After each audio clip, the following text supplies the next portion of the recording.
बिस्मिल्लाहिर्रहमानिर्रहीम। अस्सलाम वालेकुम। Welcome to JJ online. Exercise 4.10 का इंटरेस्टिंग क्वेश्चन या इंटरेस्टिंग पार्ट स्टार्ट हो चुका है, जिसके अंदर डेली लाइफ के जो स्टेटमेंट वाले क्वेश्चंस हैं, वर्ड प्रॉब्लम्स हैं, उनको सॉल्व कर रहे हैं।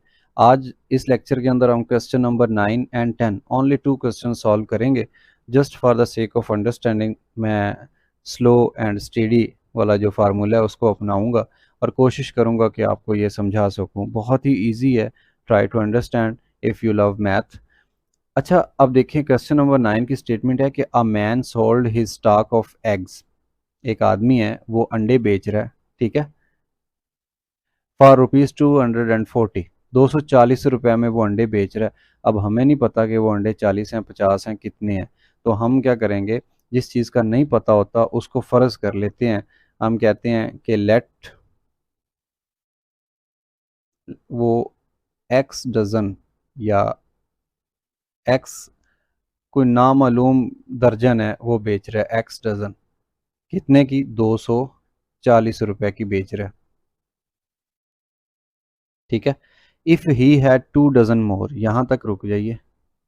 अगर वो 2 दर्जन और होती है तो फिर क्या हो जाएगा, एक्स प्लस 2 डज़न, ठीक हो गया। अगर एक्स डज़न थी तो फिर एक जो दर्जन है उसकी कीमत, मिसाल के तौर पे अगर 5 दर्जन 240 की बेच रहा है, तो फिर हम एक दर्जन कीमत निकालने के लिए एक दर्जन की कीमत, इधर मैं प्राइस भी लिख दूँ, प्राइस ऑफ 1 डज़न, और इसको मैं रेज करके इसकी जगह भी प्राइस लिख देता हूँ, प्राइस ऑफ एक्स डज़न 240 रुपए के हैं। अब यहाँ से एक डज़न की अगर निकालें तो जैसे मैं मिसाल दे रहा था, अगर 5 दर्जन 240 की हैं, एक निकालनी हो तो जो 5 होता है वो दूसरी साइड पे जाके तकसीम करता है ना, तो एक की निकल आती है। एक दर्जन की कीमत निकल आएगी 240 बटा एक्स। इसी तरह से जब x प्लस 2 डज़न होंगी तो आगे कंप्लीट स्टेटमेंट पढ़ते हैं। He would have got the same money by selling the whole, वो तमाम जितने भी अंडे हैं वो सारे सेल करेगा फॉर 0.50 पर डज़न चीपर। हाँ जी, अगर वो, ये देखें, एक जो डज़न थी वो सेल कर रहा था 240 बटा एक्स रुपए में। अब अगर वो क्या करता है, 0.50 सस्ती बेच देता है हर दर्जन पे, ठीक है। एक दर्जन की कीमत ये है, उसमें से इतना माइनस कर दें, चीपर है ना, चीपर के लिए माइनस करेंगे, और अगर एक्सपेंस होगा, ज़्यादा महंगी होगी तो फिर प्लस कर देंगे। तो फिर वो क्या कहता है आगे, if he would have got the same money by selling the whole for 0.50 per dozen, तो ये वाली तो कंडीशन बन गई इसके लिए। लेकिन उससे पहले उसने कहा ही इफ़ ही हैड 2 डज़न मोर। अब 2 डज़न मोर को हमने यहाँ पे लिखा एक्स प्लस 2 डज़न। अब एक्स प्लस 2 डज़न भी अगर सेम अमाउंट में वो सेल करे 240 रुपये में, तो इधर मैं पीछे इसके लिख देता हूँ प्राइस, जैसे उधर लिखा है। तो अब यहाँ पे भी 1 डज़न की अगर मैं प्राइस निकालूं, प्राइस ऑफ 1 डज़न, तो ये कैसे निकलेगी, 240 और इसके बटे में क्या आ जाएगा, x प्लस 2। ये उस वक्त है जब नॉर्मल रूटीन में सेल करता है तो एक दर्जन उसकी 240 बटा एक्स कीमत में जाती है, और जब वो 0.50% हर दर्जन पे छोड़ देता है तो फिर 2 दर्जनें मज़ीद बेच लेता है वो, तो उस वक़्त जो एक दर्जन है वो पड़ेगी 240 बटा एक्स प्लस 2 में। तो दोनों को अगर इकट्ठा करें, कंपेयर करें, कंबाइन करें, तो वो इस तरह से बन जाएगी। अब मैं सारी स्टेटमेंट दोबारा रीड करता हूँ और फिर आपको बताता हूँ कि इन दोनों को मैंने कंपेयर जो इकट्ठा क्यों किया। A man sold his stock of eggs for rupees 240, ठीक है। अब पता नहीं स्टॉक कितने दर्जन था, हमने लिख दिया प्राइस ऑफ तमाम स्टॉक इज इक्वल टू 240 रुपये, और 240 यही इंफॉर्मेशन यूज़ करते हुए एक दर्जन की अगर कीमत निकालें तो वो आ जाएगा 240 बटा टोटल तादाद दर्जनों की। एक बात यहाँ तक ख़त्म हो गई। दूसरी आगे वो कह रहा है if he had 2 dozen more,